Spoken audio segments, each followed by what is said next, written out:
it doesn't stop at the screenplay. That's not why we write it. It's the blueprint for the finished product.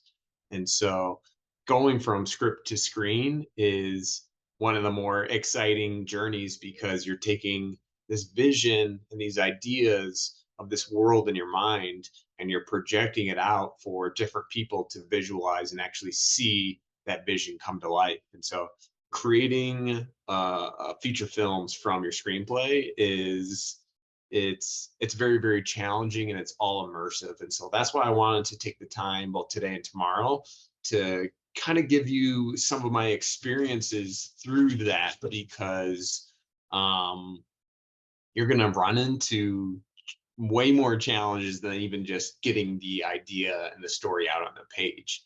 The actual act from page to the finished product is a completely separate journey. And so I want to break it down and kind of give you some of the big steps that you'll see along the way.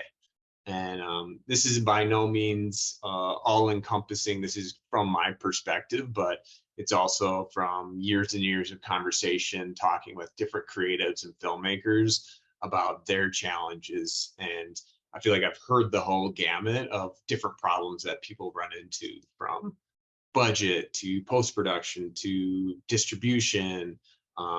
There's always so many traps and different things that you encounter that can make it seem like a daunting experience, but just know that there's always a solution to all these obstacles that we encounter. And so